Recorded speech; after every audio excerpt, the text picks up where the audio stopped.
ሰላም ጤና ይስጥልኝ። የዕለቱ መረጃዎች እነሆ። በቅድሚያ አርዕስተ ዜናዎች። ጠላቶች በኢትዮጵያ ላይ የሸረቡትን ሴራ ለማክሸፍ የጸጥታ ኃይሉ ዝግጁ ነው ሲሉ ኮሚሽነር ጀነራል ደመላሽ ገብረ ሚካኤል አስጠነቀቁም። 265 የፈጣን ድጋፍ ኃይሎች የሱዳን ጦር መቀላቀላቸው ተገለጸ። በኔፓል በደረሰ የጎርፍ አደጋ የሟቾች ቁጥር ከ470 በላይ መድረሱ ተገለጸ።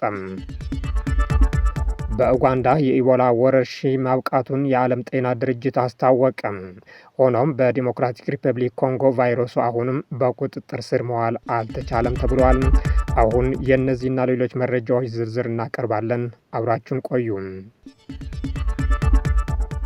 ጠላቶች በኢትዮጵያ ላይ የሸረቡትን ሴራ ለማክሸፍ የጸጥታ ኃይሉ ዝግጁ ነው ሲሉ ኮሚሽነር ጀነራል ደመላሽ ገብረ ሚካኤል አስጠነቀቁም። የሀገር ውስጥና የውጭ ጠላቶች ተቀናጅተው በኢትዮጵያ ላይ በርካታ ሴራዎችን በማቀድ ላይ እንደሚገኙ የፌዴራል ፖሊስ ኮሚሽን ኮሚሽነር ጀነራል ደመላሽ ገብረ ሚካኤል ገለጹ።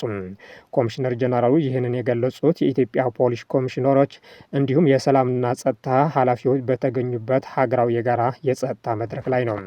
በመድረኩ ላይ እንደተናገሩት ሰባተኛ ሀገራዊ ምርጫ በሰላም እንዲጠናቀቅ የጸጥታና አስተዳደር ኃላፊዎች፣ የሚሊሻ ኃይልና የሀገር መከላከያ ሰራዊት በተቀናጀ መልኩ በሰሩት ስራ ትልቅ ሀገራዊ ድል ተመዝግቧል። ከ50 ሚሊዮን በላይ ህዝብ በሰላም ድምፁን እንዲሰጥ የጸጥታ ተቋማት ያከናወኑት ተግባር በሀገር ውስጥም ሆነ በዓለም አቀፍ ደረጃ አርአያ መሆን መቻሉን በመጥቀስ የምርጫውን ሂደት አሞካሽተዋል። አያይዘውም የሀገር ውስጥና የውጭ ጠላቶች እንዲሁም የውስጥ ባንዳዎች ሲሉ የጠሯቸው አካላት ተቀናጅተው የኢትዮጵያን ሰላምና ደህንነት ለማናጋት ሴራዎችን በማቀድ ላይ እንደሚገኙም ጠቁመዋል። ነገር ግን የጸጥታ ኃይሉ እነዚህን አደገኛ እንቅስቃሴዎች ቀድሞ በማክሸፍ የሀገሪቱን ሰላምና ደህንነት ለማስጠበቅ ሙሉ ዝግጅት ማድረጉን አረጋግጧል። ሀገሪቱ ጀምረዋለች ያሉትን የእድገት ጉዞ የተሳካ እንዲሆንና ሰላም እንዳይናጋ የጸጥታ አካላት ድርሻቸውን ከመወጣታቸው በላይ እያንዳንዱ የህብረተሰብ ክፍልና ባለድርሻ አካል የበኩሉን ኃላፊነት እንዲወጣ ኮሚሽነር ጀነራል ደመላሽ ገብረ ሚካኤል ጥሪ አቅርበዋል። 265 የፈጣን ድጋፍ ኃይሎች የሱዳን ጦር መቀላቀላቸው ተገለጸ። ከፈጣን ድጋፍ ኃይሎች ጋር በመሆን ይዋጋ የነበረውን 265 የሱዳን ፍትህና እኩልነት ንቅናቄ ታጣቂ ቡድን የሱዳን ጦርን ተቀላቅሏል ሲል ንቅናቄው አስታውቋል። ከጁባ 2020 የሰላም ስምምነት በኋላ የታጠቀው የንቅናቄ ቡድኑ ከሱዳን ጦር ጋር አብሮ ለመስራት የተቀናጀ መሆኑን አረጋግጧል። በሱዳን የፋይናንስ ሚኒስትር የነበሩት ጅብሪል ኢብራሂም የሚመራው የፍትህና እኩልነት ንቅናቄ ቡድን በአዛዡ በሽር አቡባክር አብዱል ሰላም የሚመሩ 15 መኮንኖችንና ከ250 በላይ ታጣቂዎችን ወደ ሱዳን ሰራዊት ተቀላቅለዋል። የፍትህና እኩልነት ንቅናቄ ቃል አቀባይ መሐመድ ዘክሪያም በሰጡት መግለጫ እጅ የሰጡ ተዋጊዎች ከሱዳን ጦር ጋር የሚዋጋውን የዳርፉር የሰላም ፈራሚዎች ጥምረትና የጋራ ኃይልን ለመደገፍ ወስነዋል። በርካታ ታጣቂ አዛዦች የፈጣን ድጋፍ ኃይሎችን ለቀው የሱዳን ጦር ተቀላቅለዋል ሲልም ዘገባው ገልጿል።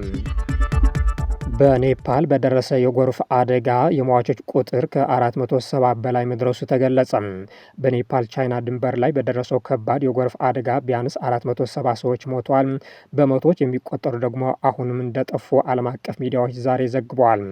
አደጋው በአካባቢ በሰዎችና በንብረት ላይ ከፍተኛ ጉዳት አስከትሏል እና ሁለተኛው አደጋ የመጋለጥ ፍርሃት እየጨመረ ነው። ባለስልጣናቱ በአደጋው ምክንያት ስለደረሰው ውድመትና ሞት በጣም እንዳሳሰባቸውም ተገልጿል። በአደጋው ምክንያት የሞቱ ሰዎች ቁጥርና የጠፉ ሰዎች ቁጥር ሪፖርት ተደርጓል። ባለሙያዎች በሁለቱ ሀገራት ድንበር ላይ ከባድ የጎርፍና የመሬት መንሸራተት ተከስቷል ብሏል። በጎርፍ ምክንያት መንደሮች፣ ቤቶች፣ የኤሌክትሪክ መሰረተ ልማቶች፣ ድልድዮችና መንገዶች ወድመዋል። በኔፓል ተመሳሳይ የጎርፍ አደጋ በ2024 ተከስቶ የነበረ ሲሆን ይህም ከ1970 ወዲህ በሀገሪቱ ውስጥ በጣም የከፋ ነው ሲሉ ሰነዶች ያመለክታሉ። ባለሙያዎች እንደሚሉት አደጋው በሀገሪቱ መሰረተ ልማት ውስጥ ውጤታማ ባልሆነና ባልተዘጋጁ የግንባታ ሂደቶች ተባብሷል።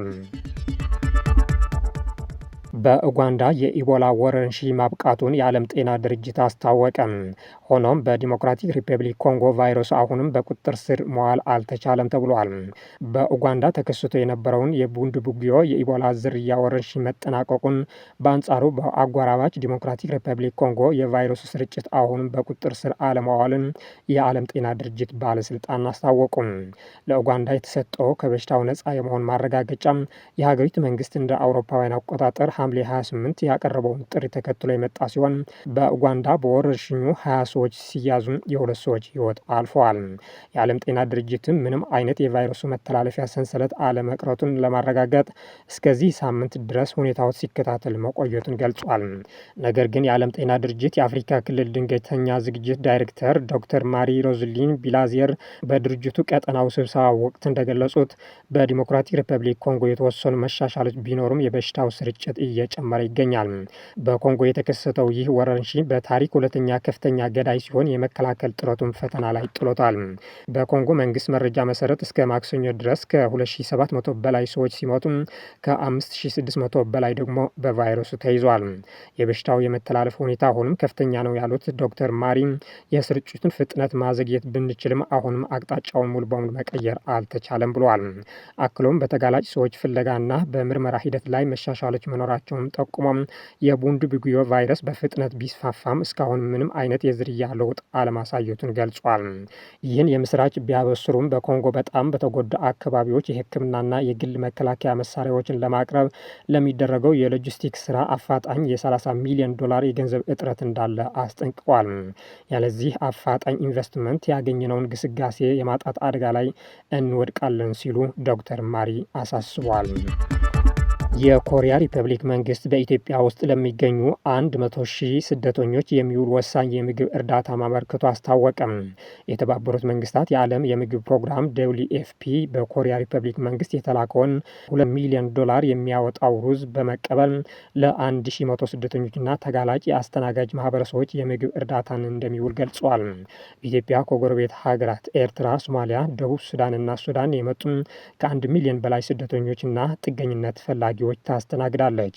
ሴቶችና ህጻናት ከስደተኞች 80 በመቶን እንደሚሸፍኑ የጠቆመው መረጃ ብዙዎቹ መሰረታዊ የምግብ ፍላጎታቸውን ለማሟላት ሙሉ በሙሉ በሰብአዊ እርዳታ ላይ ጥገኛ እንደሆኑ አመልክቷል። ይህ አስተዋጽኦ WFP ለስደተኞች የምግብ እርዳታ እንዲቀጥልና በጎረቤት ሀገራት ውስጥ በግጭትና አለመረጋጋት እንዲሸሹ የተገደዱ ሰዎችን ማስተናገዳቸውን የሚቀጥሉ ማህበረሰቦችን ይደገፋል። ለዚህ ልግስናና ወቅታዊ አስተዋጽኦ ለኮሪያ ሪፐብሊክ መንግስት ከልብ እናመሰግናለን ሲሉ የWFP ተወካይና በኢትዮጵያ የሀገር ውስጥ ዳይሬክተር የሆኑት ዝላታን ሚሊሲች ተናግረዋል። WFP በኢትዮጵያ ለስደተኞች ትልቁ የምግብ እርዳታ አቅራቢ እንደመሆኑ መጠን በ2026 ወደ 1 ሚሊዮን የሚጠጉ ስደተኞችን ለመደገፍ አቅዶም እየሰራ እንደሚገኝ ተገልጿል። ከጥር እስከ ሐምሌ ወር ባለው ጊዜ ውስጥ WFP በ7 ክልሎች ውስጥ በሚገኙ 30 ካምፖች ውስጥ 866,435 ስደተኞችን በአይነት ምግብና በጥሬ ገንዘብ የተመሰረተ እርዳታ ማድረጉ ገልጿል። 6 ሬክተር ስኬል የሚለካ የመሬት መንቀጥቀጥ አደጋ ተመዘገበ። በሶማሊያና የመን መካከል በሚገኘው ኤደን ባህረ ሰላጤ 6 በሬክተር ስኬል የተመዘገበ የመሬት መንቀጥቀጥ መከሰቱ ተገለጸ። በሶማሊያና የመን መካከል በሚገኘው ኤደን ባህረ ሰላጤ አርብ ነሐሴ 22 ቀን 2018 ዓ.ም ማለዳ ላይ በሬክተር ስኬል 6 መጠን ያለው የመሬት መንቀጥቀጥ መከሰቱ የአሜሪካ የጂኦሎጂካል ሰርቬይ አስታወቀ። እንደ አሜሪካ ጂኦሎጂካል ሰርቬይ መረጃ ይህ የመሬት መንቀጥቀጥ ሐሙስ ምሽት 3 ሰዓት ላይ የተከሰተ ሲሆን ማዕከሉም ከሶማሊያ የባህር ዳርቻ ገደማ 145 ኪሎ ሜትር ርቀት ላይ ይገኛል። ሌሎች ተቋማት የመሬት መንቀጥቀጡን መጠን 6.2 ብለው መዝግቦታል። የመሬት መንቀጥቀጡ መጠን በተለያዩ የተፈጥሮ አደጋ መከታተያ ተቋማት ዘንድ ጥቂት ልዩነት አሳይቷል።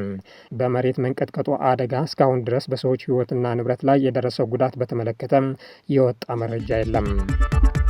መረጃዎቻችን እነኚህ ይመስሉ ነበር። ላይክ፣ ሼር እና ሳብስክራይብ እያደረጋችሁ ስለምትከታተሉ እናመሰግናለን። መልካም ጊዜም